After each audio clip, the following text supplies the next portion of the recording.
What's going on, guys? Random Comic here. So today I got some pretty fast-paced Modern Warfare 2 for you guys. This is what I love about Infinity Ward. They know how to make a game fast-paced, and sometimes that's a little bit too much for people, I think. That's the one thing Modern Warfare 3 I think is going to bring a whole new pace that Black Ops really lacked. And that's what I really like, man. Call of Duty is like, I want it to be like scrapyard size maps. Favela is a perfect size map too. Maps like this where you turn a corner, you go around a line of sight, there's going to be somebody there, you're going to have to win a gunfight, it's going to be skill based, and that's what I really want to see. I mean, I'm using the UMP, kind of like a cheesy class, but honestly, watching all these Modern Warfare 3 trailers, it looks like it might be another Modern Warfare 3 ump fest, but I hope that there's another submachine gun. That one submachine gun that looked like a super soaker looks like a favorite already. A lot of the developers were like, yeah, this is my favorite weapon, and I think it's because that gun is going to be a god gun in that game, because it looks pretty ridiculous. I'm not going to say anything because I haven't, got hands-on time with the game, haven't played the game yet, but, just seeing other people play, that gun just seems very consistent, has a really good range for a submachine gun. I mean, like, people complain the ump being, like, overpowered, like, especially if you play a map like Wasteland and you get shot halfway across the map by a guy with an ump, you're just like, that's just stupid. But more power to him, man. God bless him for being able to kill you if you got an ACR and he's able to outgun you. More power to him, I guess. It just shows that I kind of, if Black Ops didn't patch the AK-74U, I think that game would be a little bit more fun, honestly, because people might actually want to use that gun, and that gun brings a little bit more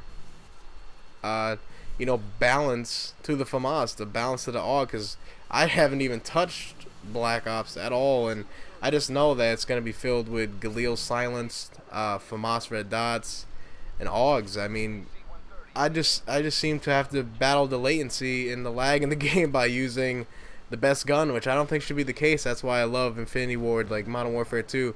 I can use a SCAR, I can use a sniper, I can use ACR, UMP, P90. I can use all those guns, man, and have a ton of fun.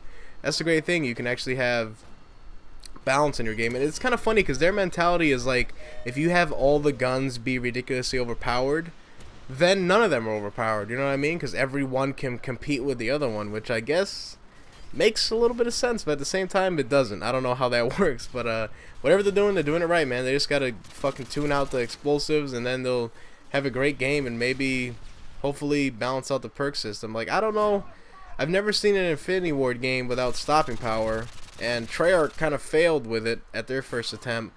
So maybe after these attempts of them taking out stopping power, maybe they need to put back in stopping power. Yeah, taking out stopping power will open up that slot and have all these perk abilities, but stealth classes are just gonna dominate, and I can't believe I got tubed by that guy on my attempt at the nuke. That was crazy.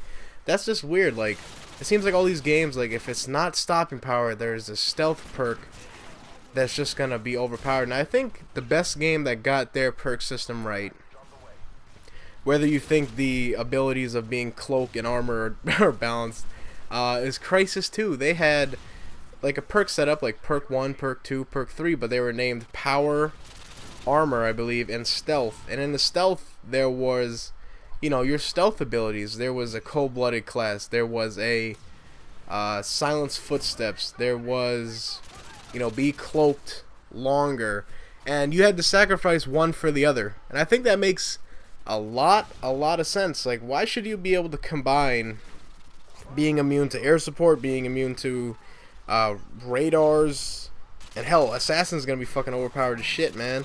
You're not gonna be able to be counter UAV'd. You're not gonna be able to be EMP'd.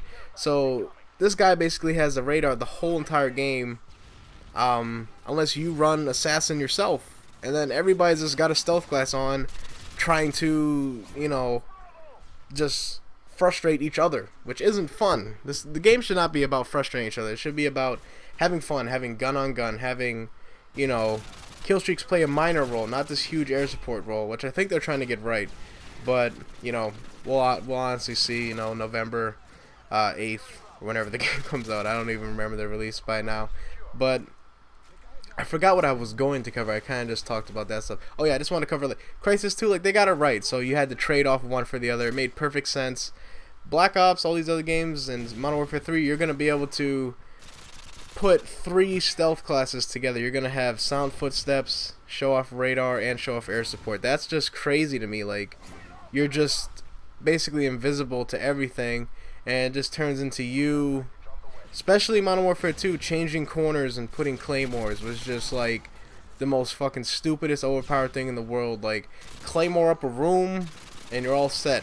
And there are some frustrating kill streaks that I've already seen. Like that one, I forgot what it's called, LMS or something like that. It was basically like a mine or like a big ass explosive device you could put on the ground, and it can get tripped 3 times. As I stumble my words, you could trip it 3 different times. So that's basically like having 3 claymores, and I believe that explosive device cannot be stunned and it cannot be flashed. From what I heard, I forgot who I heard that from, but I'm pretty sure that's confirmed information. And that's just ridiculous. That's like having 3 fucking claymores that you can't destroy. I don't know how the fuck you're gonna counter that. And that thing's like a fucking 4 or 5 kill streak. That's just stupid. Oh my god. So I really don't want to turn this into a Modern Warfare 3 bitch fest, but I did want to talk about something else as I try to smoothly move topics here. I did pick up Dead Island. I haven't played it yet, actually, so you guys probably look at your subbacks right now. You're probably going to see, you know, a ton of Dead Island gameplay, depending on who you're subscribed to. And I have no intentions of starting a Let's Play. I probably will love the game. I love fucking single-player games. I love Fallout, Fallout 3, Fallout New Vegas. Oblivion was fucking awesome. I played Dead Rising 2. Dragon Age 2, I forgot what other, Red Dead Redemption. Holy shit, man, I played so many single player games. Before I started posting on YouTube, I played like every single game that was out there, like no joke. Like I would play anything. I just, like, as soon as a new game come out, I was like, yeah, I gotta get that new game, it's new. And I think I just entertained myself, and maybe I have the luxury of being able to spend, you know, a little bit too much amount of money on video games where I should be spending it, you know, wisely elsewhere.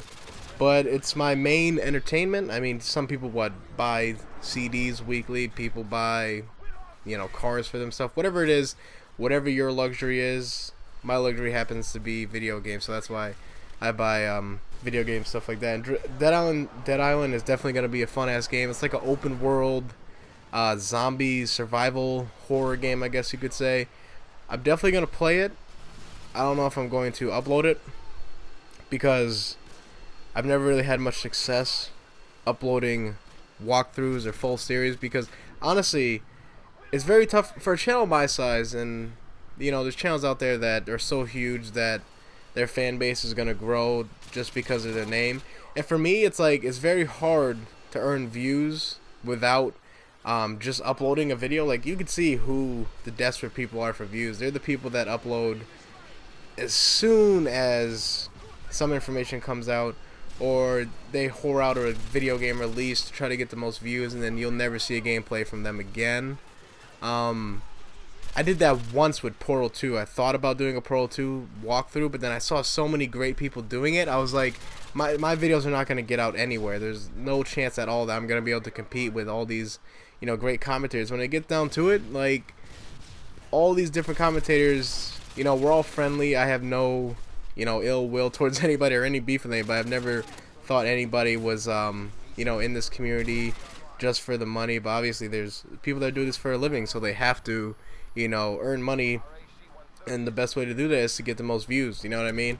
And so if you look at, like, this is a competition, whether you like to say so or not. The people that upload together are kind of competing against each other, and channel my size really struggles to get views. And I think that's why so many people, like, I get messaged so many times, and I wish I could help out everybody, but I just know that a channel my size does not have enough pull, enough exposure to help out somebody in a case that wants to get huge exposure.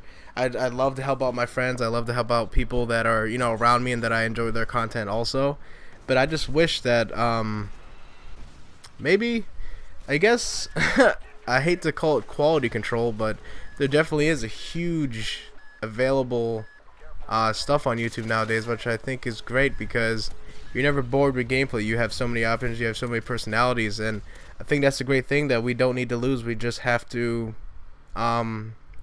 really push together, and show what people want to see and take away the stuff that people do not want to see, which I guess would be all the shenanigans that goes on in the community. But thanks for watching, guys. There, I got the nuke right there. This commentary kind of went off in a little weird turn that I didn't expect it to, but I hope you guys enjoyed it nonetheless. Playing Dead Island, I'll definitely post a review for you guys once I finish it, because posting a first impressions is definitely good for the consumer to know, like, okay, because right now all the concerns are the game is pretty glitchy. Like, the co-op mode is basically unplayable. You can't even play with your friends.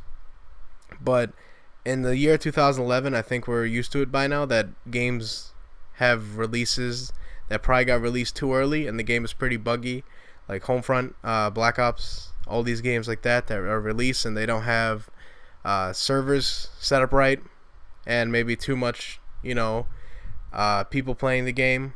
But that's what just happens, man. You never know until you release the game to the world, whether or not it's gonna have problems or not. But thanks for watching, guys. Peace. Talk to you guys later. Peace.